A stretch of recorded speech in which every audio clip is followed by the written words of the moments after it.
Well, a new year is upon us and we all have that clean slate. So this is the perfect time to rethink or maybe tweak some of your parenting plans. Take note of what is working and what might not be working so well. Here with more tips for the new year is Master Mom Amanda Olson from Olson's Martial Arts in Johnson City. Great to have you. Thank you. Good to be here again. Happy New Year. Yeah, it's exciting. I love that clean slate. I do too. And I was talking about that sort of at the beginning of the show. It's just nice to have that fresh start. It really pushes you to kind of take stock of what you've got going on. Yeah, some things have to end because it's the end of the year. So it is kind of nice to say, well, let's look at everything and then start new. So. And setting goals. And you were saying you've got a fun tradition that you do in your family that you're getting ready to do. Yeah, I'm very excited. The kids are coming over. You know, both of them got married this year, so their spouses are coming. So that's fun too.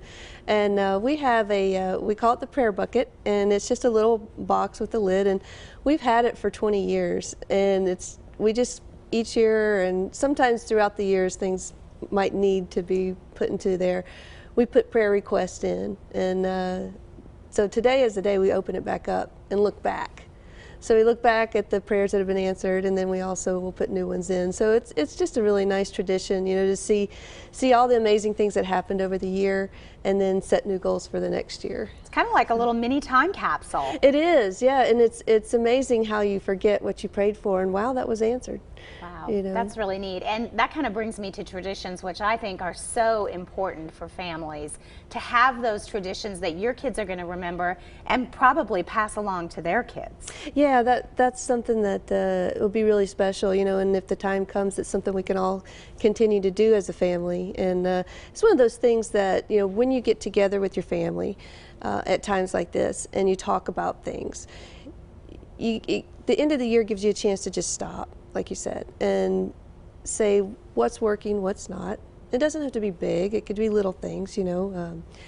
And the important part is to make a plan also. You know, I talk to a lot of children, a lot of teens, a lot of adults at the end of the year about, okay, what's your goal for next year? And they'll tell me things, you know, I want to be on the robotics team, you know, and I'll say, well, what's your plan to get on there? You know, are you just hoping it'll happen, or do you have some steps you want to take? You know, so get them to think about it. So as a family, as you're sitting down doing your New Year's resolutions, I would say, you know, when they say, I want this to happen, or, you know, for your kids or for you, say, okay, well, how are you going to help make that happen? You know, so.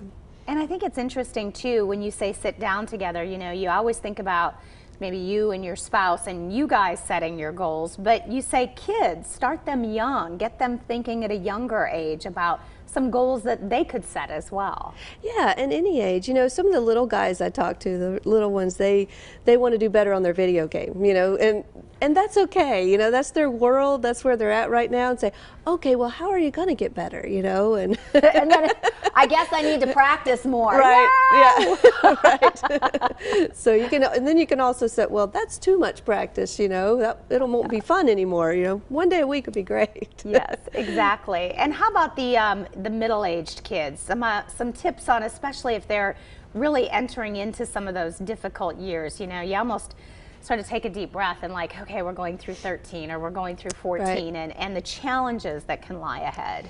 Yeah, and I think the reflection time is really good. To sit down and say, okay, we've actually finished this first semester of school, you know, for this year. How did things go? What went well? What didn't go well? What changes can we make? Whether it's changes in attitude or changes in habits, or, you know, setting new goals for them. They're really mature enough to understand consequences. Mm-hmm. You know, because I did this first semester in school, this happened. You know, and either it was a good thing or it was a bad thing. And then you can say, okay, if you want the good to continue, let's continue to take steps. This didn't go so well, what are we going to change for the new year, for the new school semester? So they're mature enough to handle that. And it could be academic, it could be social, it could be, you know, extracurricular activities, sports or teams that they're on. Take a look at all of it, you know, and let them know, because that lets them know that you're concerned too, that you care about this and you want them to be happy. Nice time to really engage in that conversation and connect with them. And then follow up. How important is it to sort of, you know, we kind of write this stuff out in January and we dig it out coming up in the next December. But, you know, probably important to kind of keep tabs throughout the year. Yeah, you know, that takes some discipline, and some ways to make it easy are to just keep a journal by your bed. And you can write stuff down at the end of the day or first thing in the morning, whichever works best for you, to keep track on that. You can put 3x5 cards with your goal up, set it on the bathroom mirror or the refrigerator or somewhere that, a drawer that you open all the time if you want to keep it private, and keep it in front of you. You know, that's the hard thing. And there's been so much research, I mean, on if you write it down, you're more likely to attain it. So write it down somewhere, and just keep it in front of you. All right, and celebrate the good, right? Oh, absolutely. You know, I think for me, 2020, when I look back on things that I want to do more, I really want to celebrate more. I've realized that I kind of work really hard and then go on to the next thing, and I don't take the time to just say, hey, that was really fun, let's celebrate it, or you did a great job, that was awesome, whether it's me or somebody else in my life.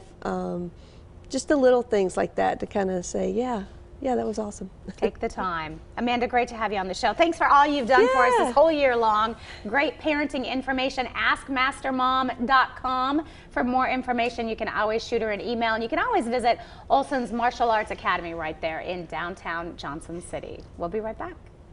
The preceding portion of Daytime Tri-Cities was sponsored by